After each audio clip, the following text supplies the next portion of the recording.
سامعین گرامی، اب آئیے واعظ و خطابت کی دنیا میں قدم رکھتے ہیں اور ایسی شخصیت کو آواز دیتے ہیں کہ جن کا نام سنتے ہی آپ کو اپنی منزل خود نظر آنے لگے گی۔ ایسا منفرد اور نایاب و نادر انداز کہ جس کا موجد بھی وہی اور اسی پر اس کا اختتام بھی ہے۔ میں بطور تمہید کے 4 مصرے پیش کرتا ہوں کہ محمد کا دیوانہ کم بولتا ہے، کہ محمد کا دیوانہ کم بولتا ہے، مگر بات سب محترم بولتا ہے۔ چلے آؤ جنت کا راستہ یہی ہے، چلے آؤ جنت کا راستہ یہی ہے کہ محمد کا نقش بولتا ہے۔ میں آپ حضرات کے سامنے ہمارے مہمان خصوصی حضرت علامہ و مولانا امیر حمزہ صاحب سے درخواست کرتا ہوں کہ اسٹیج پر تشریف لائیں اور اپنی قیمتی مواعظ حسنہ سے ہم سامعین کو محظوظ فرمائیں۔ ماشاءاللہ ماشاءاللہ، تفضل یا شیخ، ماشاءاللہ۔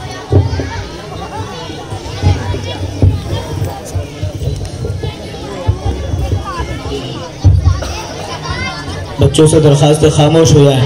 بچے خاموش ہو جائیں، بالکل خاموش ہو جائیں۔ اور میں اپنے بڑے بھائیوں سے عرض کروں بالکل متوجہ ہو کے سنیں۔ حضرت بڑے لمبے سفر طے کر کے یہاں پہنچے ہیں،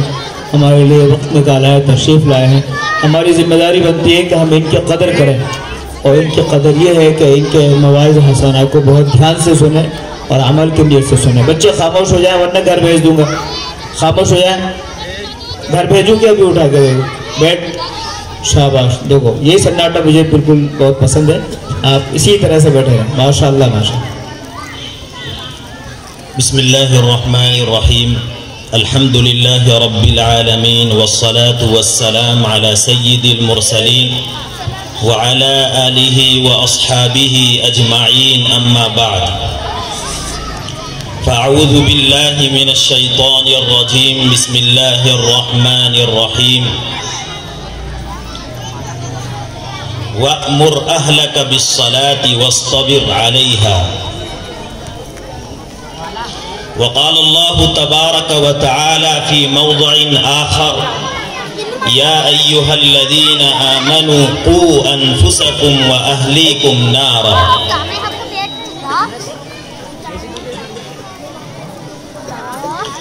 وقال النبي صلى الله عليه وسلم من لزم الاستغفار جعل الله له من كل ضيق مخرجا ومن كل هم فرجا ورزقه من حيث لا يحتسب، او كما قال عليه الصلاة والسلام۔ اسٹیج پر تشریف فرما علماء کرام اور میرے محترم بھائیوں اور دوستوں، میں اپنے آپ کو بہت ہی خوش نصیب سمجھتا ہوں کہ آپ حضرات کے سامنے اللہ رب العزت نے مجھے چند منٹ اس دین کی باتیں کرنے کا موقع عنایت فرمایا، اور آج کا یہ پروگرام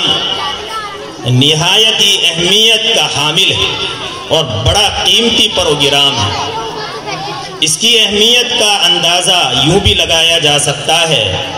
کہ اس پروگرام میں جہاں ایک طرف مرد حضرات کی شرکت ہے، بچوں کی شرکت ہے، وہیں دوسری طرف پردے کے پیچھے بیٹھی ہوئی میری ماں اور بہنوں کی ایک بڑی تعداد اس میں تشریف فرما ہے،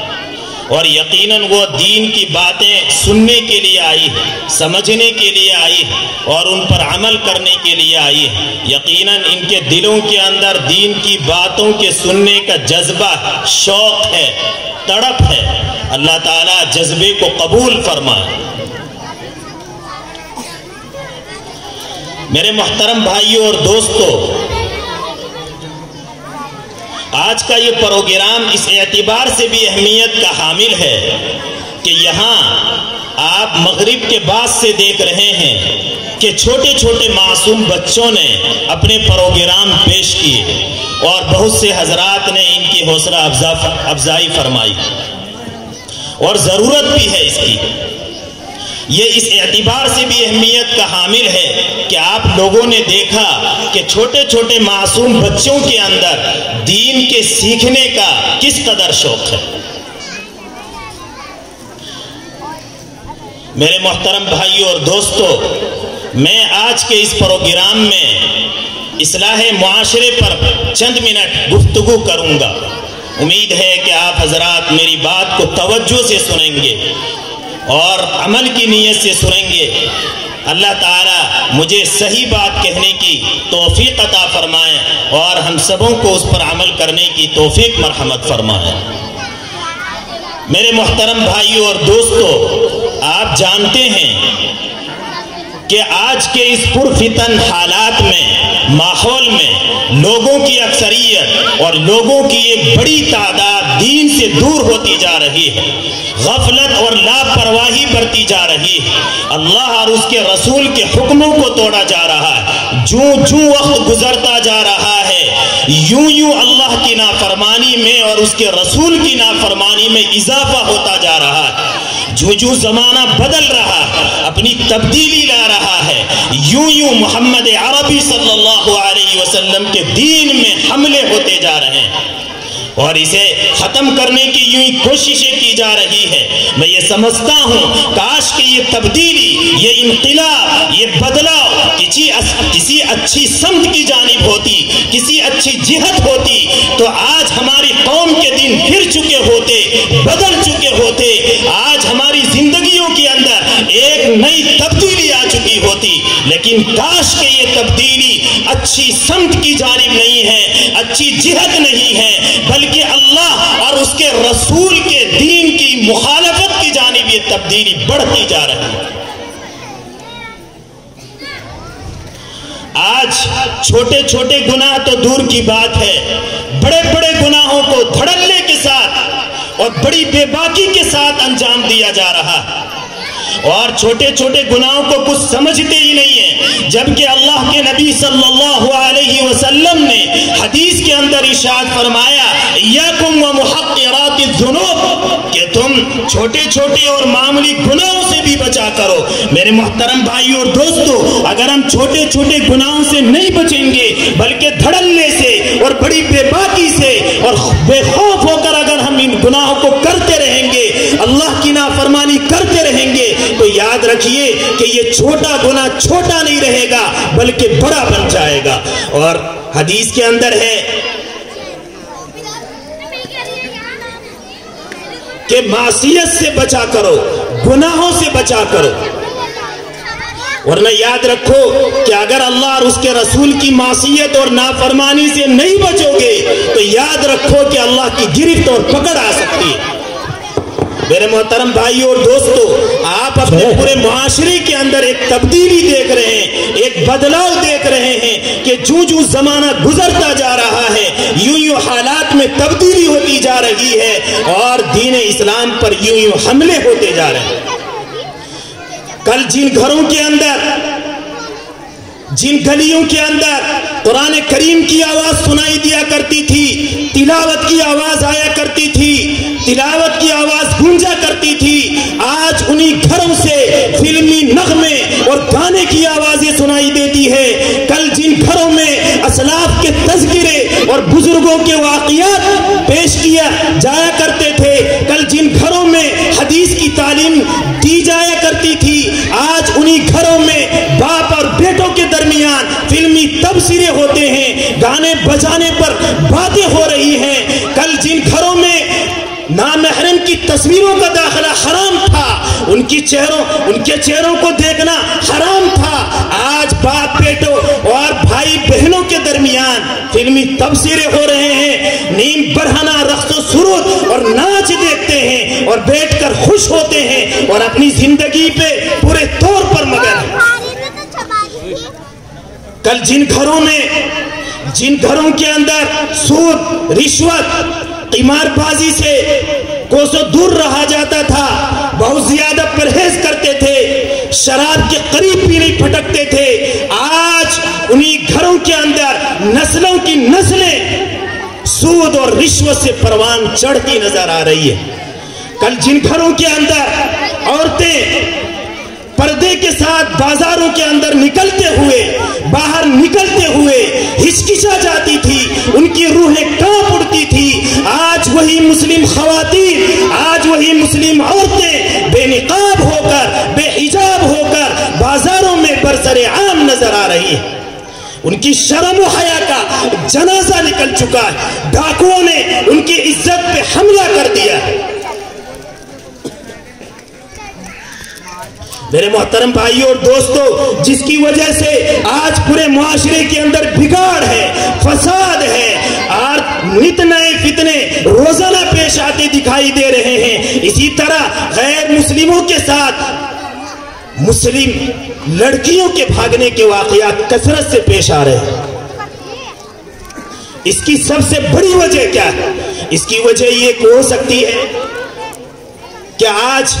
ہمارے طبقے میں جو لوگ اپنے آپ کو دیندار سمجھتے ہیں، متقی سمجھتے ہیں، آج وہ اپنے گھر والوں کی دینی اصلاح سے بے فکر ہو چکے ہیں۔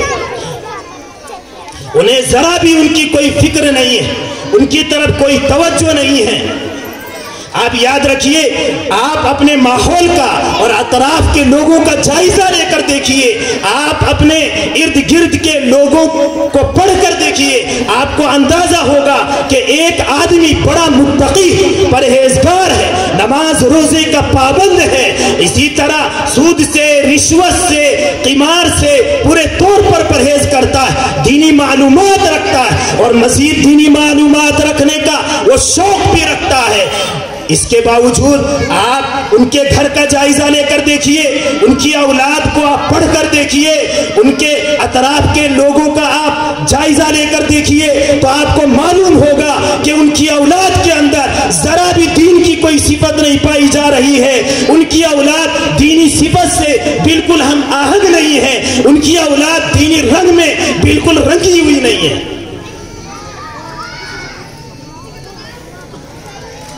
میرے محترم بھائی اور دوستو، یہ ٹھیک ہے کہ والدین کے اوپر اولاد کی پوری ذمہ داری نہیں ہے، والدین کے اوپر اولاد کی مکمل ہدایت نہیں ہے، والدین کے اوپر یہ نہیں ہے کہ وہ اپنی اولاد کو پورے طور پر صراط مستقیم پر لا کر کھڑا کر دے، سیدھی راہ پر لا کر کھڑا کر دے۔ یہ ہدایت دینا یہ اللہ کے قبضے میں ہے، اللہ کی قدرت۔ حضرت نوح علیہ السلام کے گھر بھی کنعان جیسا نافرمان بیٹا پیدا ہو سکتا ہے، لیکن یہ تو ذمہ داری ہم پر عائد ہوتی ہے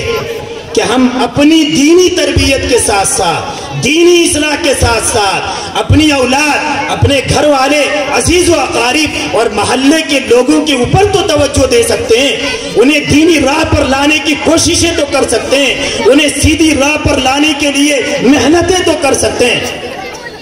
کہ اگر ہم انہیں دینی راہ پر لانے کی کوششیں کر رہے ہیں، توجہ دے رہے ہیں، بھرپور محنتیں کر رہے ہیں، اس کے باوجود اگر ہماری اولادیں، ہمارے گھر کے افراد اگر ان پوری توجہ کے باوجود، پوری محنت کے باوجود، کوشش کے باوجود اگر راہ راست پر نہیں آتی ہے، سیدھی راہ پر نہیں آتی ہے، اللہ کے حکموں کو نہیں بجا لاتی ہے، رسول کے طریقے کو نہیں اپناتی ہے، تو یقین جانیے کہ ہم اپنی ذمہ داری سے بری ہیں، ورنہ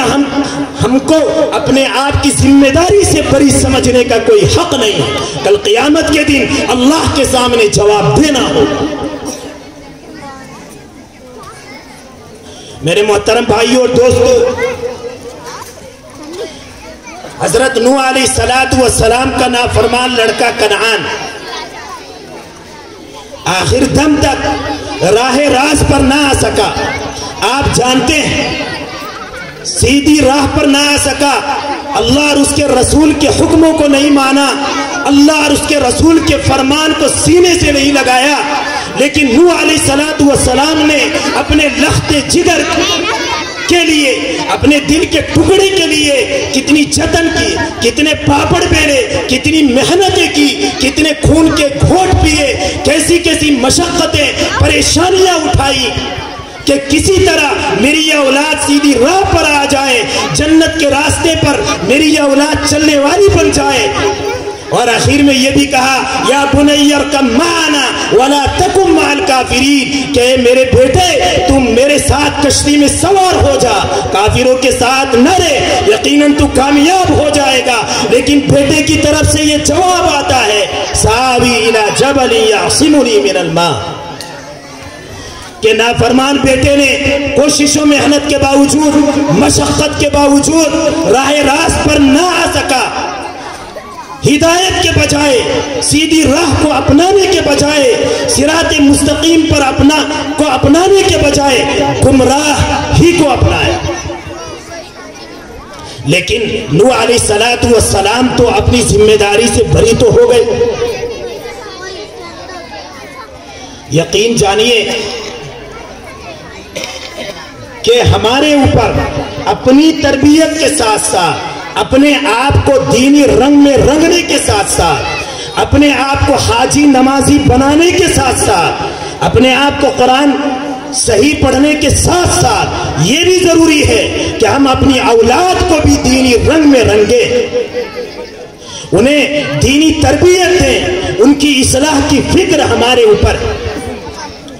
اللہ کے نبی صلی اللہ علیہ وسلم سے زیادہ اللہ کے احکام کو ماننے والا کون ہو سکتا ہے؟ اللہ کے حکموں کے سامنے سر جھکانے والا کون ہو سکتا ہے؟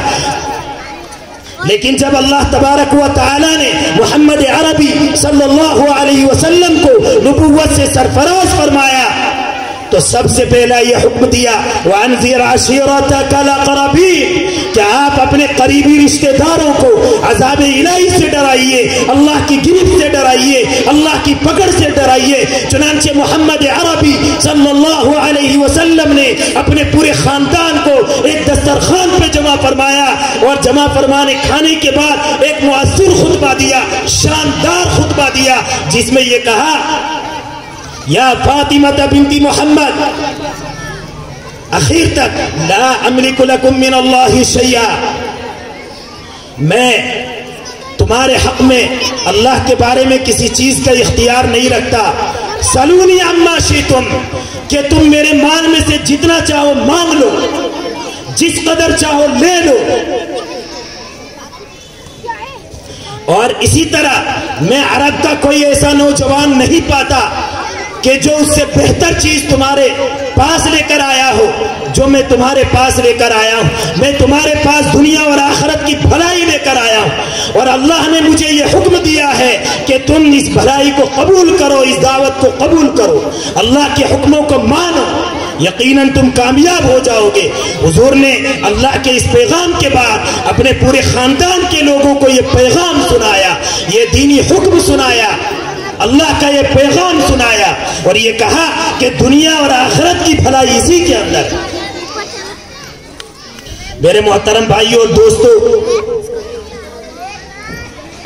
اسی پر بس نہیں ہوتا، بلکہ صرف آپ صلی اللہ علیہ وسلم ہی نہیں، بلکہ تمام انبیاء علیہ السلام کا یہی طریقہ رہا ہے کہ خود بھی دینی رنگ میں رنگنے کے ساتھ ساتھ، خود بھی اللہ کے حکم پر عمل کرنے کے ساتھ ساتھ اپنی اولاد، اپنے گھر والے، عزیز و اقارب کی بھی فکر کرتے تھے، اور انہیں بھی دینی رنگ میں رنگنے کی کوششیں کرتے تھے۔ حضرت یعقوب علیہ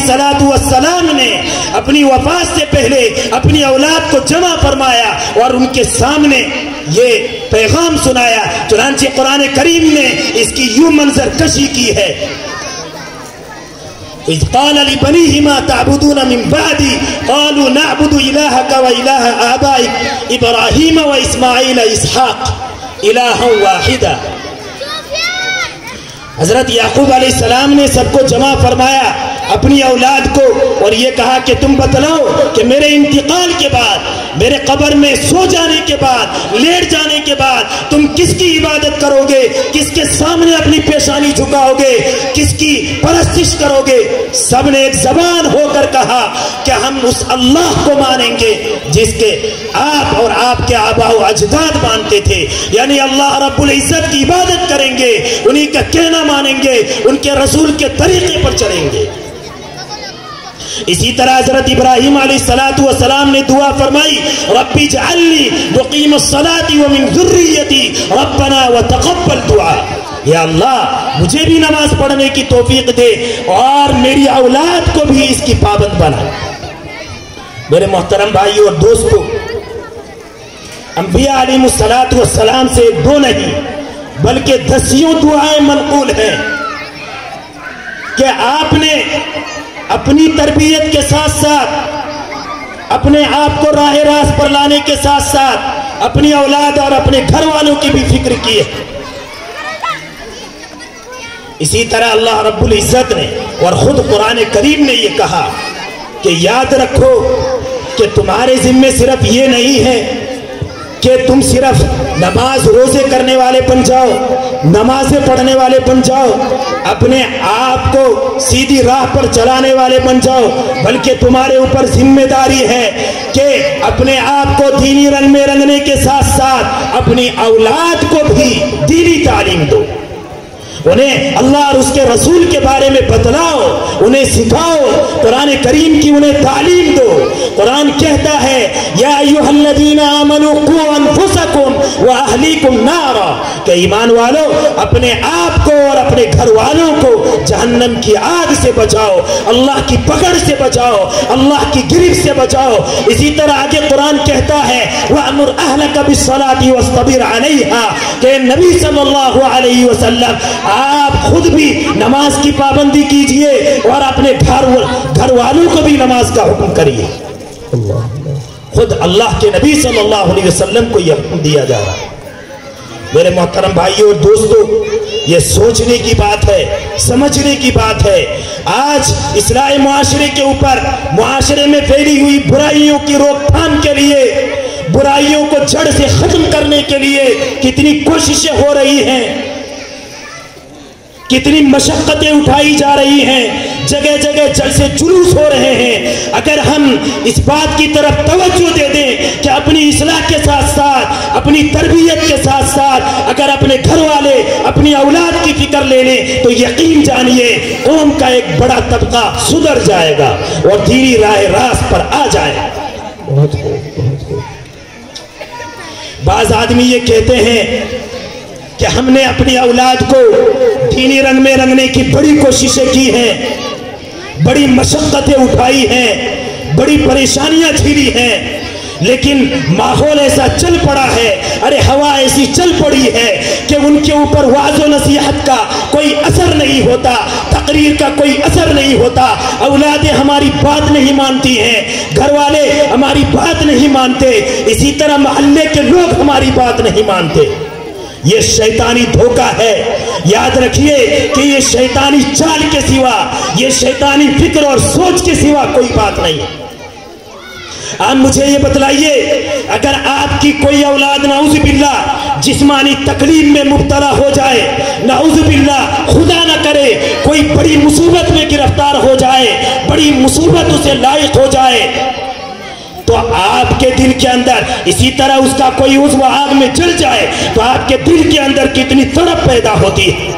آپ کتنے بے چین ہو جاتے ہیں، کتنے پریشان ہو جاتے ہیں، علاج و معالجے کے لیے آپ کتنی کوششیں کرتے ہیں، کتنی مشقتیں اٹھاتے ہیں، کہاں کہاں کی خاک چھانتے ہیں کہ کسی طرح سے انتظام ہو جائے، میری اولاد صحیح اور تندرست ہو جائے۔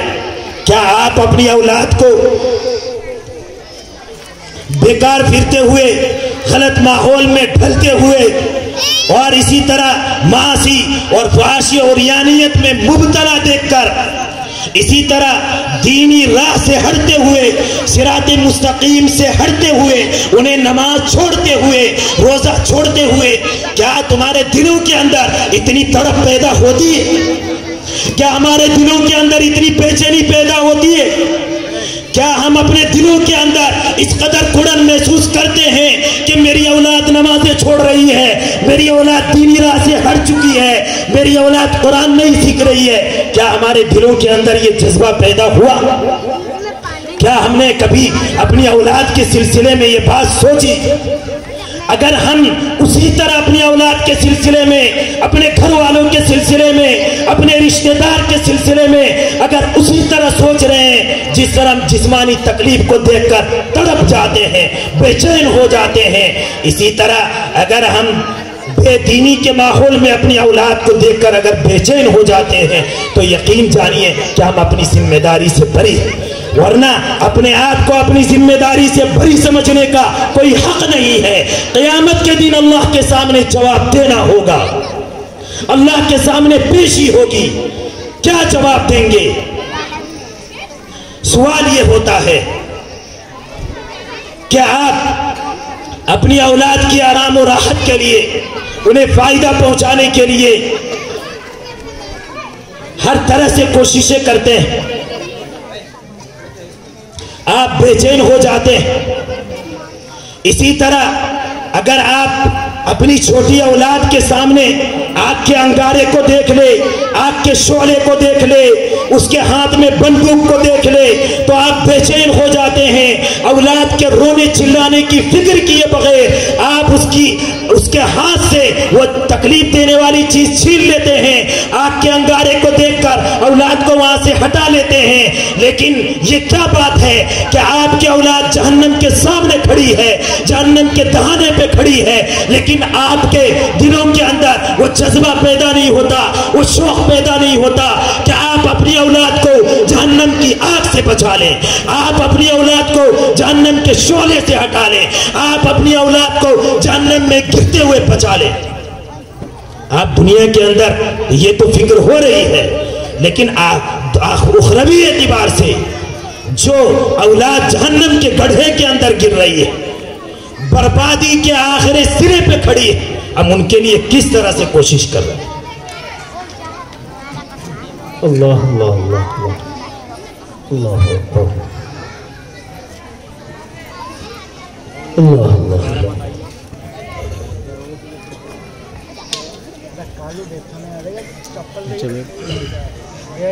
میرے محترم بھائیوں اور دوستوں، آج ہم کتنی کوششیں کر رہے ہیں؟ کیا ہم نے جس طرح اپنی اولاد کو راحت پہنچانے کے لیے، مکان بنانے کے لیے، انہیں زمین جائیداد دینے کے لیے جس قدر کوششیں کر رہے ہیں، کیا ہم اپنی اولاد کے لیے، اپنے گھر والوں کے لیے دینی رنگ میں رنگنے کی اتنی کوششیں کر رہے ہیں؟ اس قدر ہم بے چین ہیں، پریشان ہیں؟ کیا آپ اپنی اولاد کے لیے جس طرح جسمانی صحت کے لیے اللہ رب العزت سے دعا کرتے ہیں، اللہ رب العزت کے سامنے روتے ہیں، گڑ گڑاتے ہیں، یا اللہ میری اولاد کو صحیح سالم رکھ، یا اللہ انہیں تندرست رکھ، یا اللہ انہیں ہر وبا سے، مصیبت سے حفاظت فرما، کیا ہم نے کبھی اپنی اولاد کی دینی پیرا روی کو دیکھ کر، صراط مستقیم سے ہٹتے ہوئے دیکھ کر اللہ رب العزت کے سامنے کبھی ہم نے آنسو بہائے؟ کبھی ہم روئے؟ کبھی گڑ گڑائے کہ یا اللہ میری یہ اولاد دین سے ہٹ چکی ہے، صراط مستقیم کو چھوڑ چکی ہے، قرآن کریم سے دور ہو چکی ہے، یا اللہ تو انہیں صراط مستقیم کی ہدایت نصیب فرما؟ کیا ہمارے دلوں کے اندر یہ جذبہ پیدا ہوا، یہ شوق پیدا ہوا؟ ہم نے اپنی اولاد اور گھر والوں کی دینی تربیت کے لیے، انہیں قرآن و حدیث سکھانے کے لیے، انہیں اللہ اور اس کے رسول کے طریقے کو بدلانے کے لیے کتنی کوششیں کی ہیں؟ کیا کیا طریقے اپنائے ہیں؟ آپ نے کیا تدبیریں کی ہیں؟ کیا منصوبے بنائے ہیں؟ کیا لائے حمل تیار کیے ہیں؟ آپ سوچئے، غور کیجئے کہ کیا تدبیریں کی ہیں۔ اگر نہیں کی ہیں تو یقین رکھیے کہ زندگی کا کوئی ٹھیک نہیں ہے، موت کا کوئی ٹھیک نہیں ہے، آج ہے کل رہے گا نہیں، ہمیشہ کے لیے کوئی انسان نہیں رہا ہے۔ یاد رکھیے کہ کسی کو بھی یہ پتہ نہیں ہے کہ میں کب بھی اس دنیا سے چلا جاؤں۔ اس لیے میرے محترم بھائیوں اور دوستوں، اپنی دنیا کو سدھارنے کے ساتھ ساتھ، اپنی دنیا کو بنانے کے ساتھ ساتھ ہمارے اوپر یہ ضروری ہے کہ ہم آخرت کو بھی سدھاریں، اللہ رب العزت کو بھی خوش کرنے کی کوشش کریں۔ اسی طرح اپنی اولاد کو دینی رنگ میں رنگنے کی کوشش کریں، ان کے لیے اسی طرح سے بے چین رہے، تب جا کر ہم اگر یہ کہیں کہ ہم اپنی ذمہ داری سے بری ہیں، تب آپ کو یہ کہنے کا حق ہوگا۔ میرے محترم بھائی اور دوستو، اگر ہماری پوری کوشش کے باوجود، پورے منصوبے کے باوجود، پوری تدبیر کے باوجود اگر اولاد راہ راست پر نہیں آ رہی ہے، ہماری بات نہیں مان رہی ہے، ہمارا کہنا اگر نہیں مان رہی ہے، تو آپ کو فکر مند ہونے کی ضرورت نہیں ہے۔ آپ اپنے اعتبار سے کوشش کرتے رہیے، آپ فکر میں رہیے، تدبیریں کیجئے۔ اگر وہ راہ راست پر نہیں آتی ہے تو یقین جانیے کہ آپ اپنی ذمہ داری سے بری ہیں۔ میرے محترم بھائی اور دوستو، آپ آج پورے ماحول کا آپ جائزہ لے کر دیکھیے، پورا معاشرہ تباہی اور بربادی کے دہانے پر پہنچ چکا ہے۔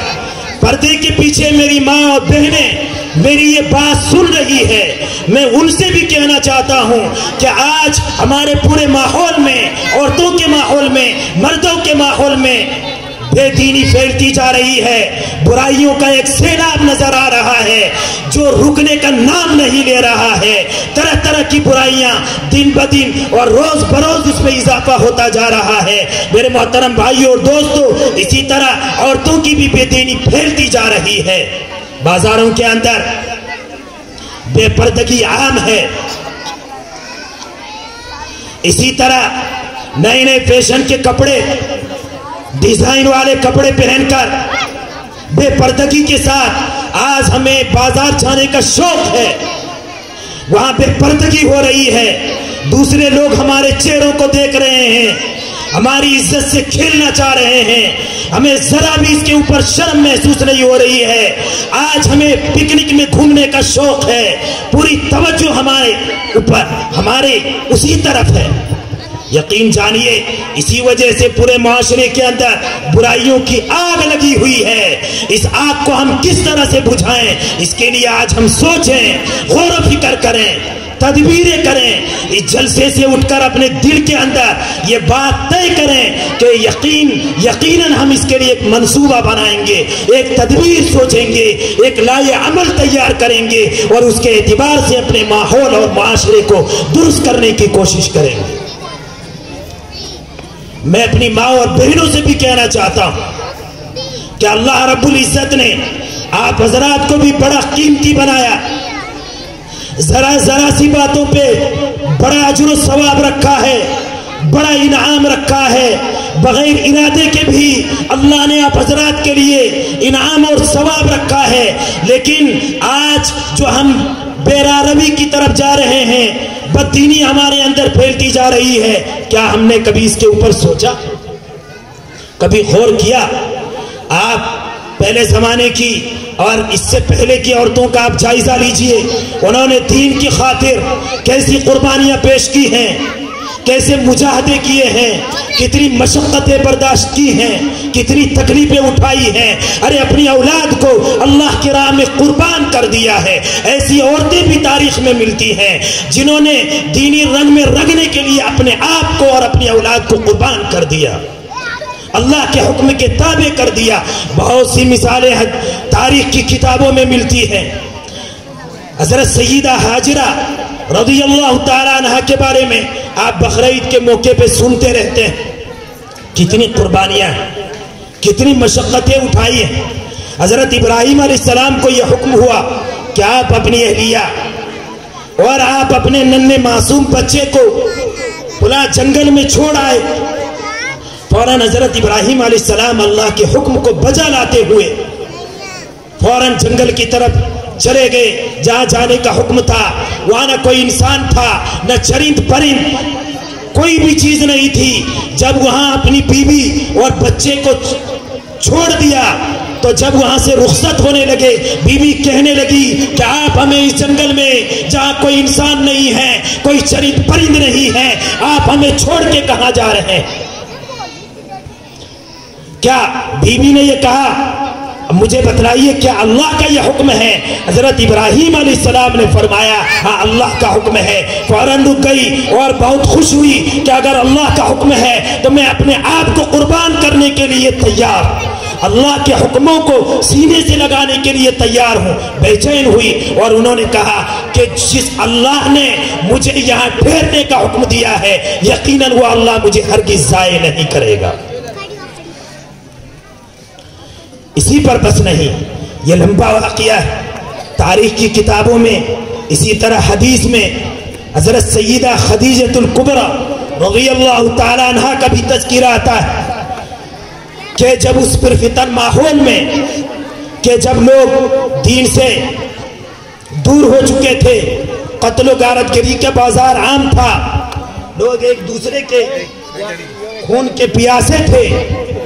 تو اس زمانے میں جب حضور نے دعوت دی تھی اس وقت یہی خاتون ہیں رضی اللہ تعالیٰ عنہ جنہوں نے حضور کا پورے طور پر ساتھ دیا. میرے محترم بھائیوں اور دوستوں، میں یہ کہنا چاہتا ہوں آج کے اس جلسے میں یہ عہد کر کے اٹھیں کہ یقیناً ہم اپنی دینی اصلاح کے ساتھ ساتھ اپنی اولاد کی بھی اصلاح کی کوشش کریں گے، اور اسی طرح جذبہ اور شوق رکھیں اور اپنے گھر کے اندر ایسا وقت بھی نکالیں کہ اپنے اولاد کو شروع ہی سے دینی تعلیم دے تاکہ ان کے اندر دین کا ایک شوق اور جذبہ پیدا ہو، گناہوں سے نفرت پیدا ہو، بری باتوں سے نفرت پیدا ہو جائے. اسی طرح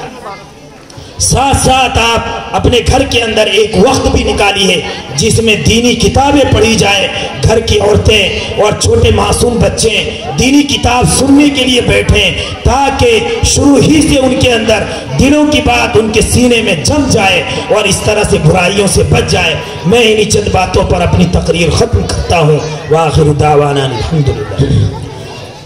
ماشاءاللہ.